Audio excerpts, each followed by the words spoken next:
السلام علیکم فرینڈز۔ ایک وقت تھا جب سورج خلافت عثمانیہ کی سلطنت پر غروب نہیں ہوتا تھا۔ ایک حکم استنبول سے نکلتا اور افریقہ، یورپ، ایشیا تک لرزہ طاری ہو جاتا، مگر پھر ایسا کیا ہوا کہ کچھ سو سال پر محیط خلافت صرف ایک دستخط پر ختم ہو گئی؟ کیا یہ مصطفیٰ کمال کا فیصلہ تھا یا ہم سب کی خاموشی کا نتیجہ؟ آئیے آج ماضی کے پردے سے وہ کہانی نکالتے ہیں جو کتابوں میں دبی رہ گئی۔ 1999 اناطولیہ کا وہ چراہا عثمان بن ارطغرل ایک خواب دیکھتا ہے۔ خواب میں وہ دیکھتا ہے کہ اس کے نیزے سے ایک درخت اگتا ہے جو 3 براعظموں تک پھیلتا ہے۔ یہ درخت خلافت عثمانیہ تھا۔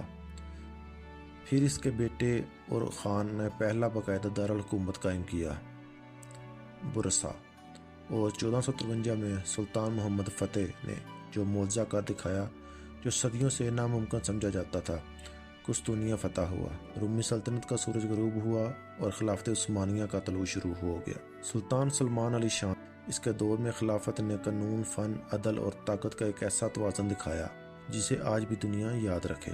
مگر پھر عیش و آرام، درباری سازشیں اور حکومت کمزوریوں نے عثمانیہ کو اندر سے کھوکھلا کر دیا۔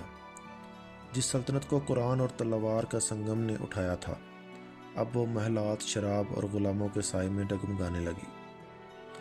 19ویں صدی میں خلافت عثمانیہ کو یورپ کا بیمار مرد، سک مین آف یورپ کہا جانے لگا۔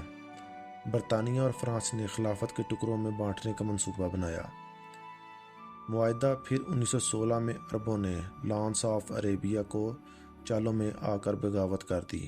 ایک طرف یورپ نے تلواریں چلائی اور دوسری طرف ہمارے اپنے بھائیوں نے پیٹھ میں خنجر کھوبے۔ خلافت تنہا ہوتی گئی۔ 1914 میں خلافت نے جرمنی سے اتحاد کیا۔ بدقسمتی سے یہ جنگ عثمانیوں کے لیے تباہ کن ثابت ہوئی۔ شام، فلسطین، عراق، مصر سب ہاتھ سے نکل گئے اور 1918 میں خلافت نے جنگ ہار دی۔ ترکی کا وجود چھوٹا کر کے ایک کونے میں دھکیل دیا گیا، مگر اصل وار ابھی باقی تھا۔ مصطفیٰ کمال پاشا، جس نے جنگ آزادی میں ترکی قوم کو فتح دلائی، وہی آگے چل کر خلافت کے خلاف کھڑا ہو گیا۔ 3 مارچ 1924 میں ایک سادہ سا قانون اسمبلی میں پیش ہوا اور خلافت عثمانیہ ایک لمحے میں ماضی بن گئی۔ کیا یہ محض ایک سیاسی فیصلہ تھا یا ایک عالمی منصوبے کا آخری وار؟ یہ سوال آج بھی تاریخ کی دیواروں پر لکھا ہے۔ جب خلافت ختم ہوئی تو ترکی خاموش رہا، عرب جشن مناتے رہے، لیکن برصغیر مسلمان تڑپ اٹھے۔ مولانا محمد علی جوہر، شوکت علی اور دیگر علماء نے تحریک خلافت چلائی۔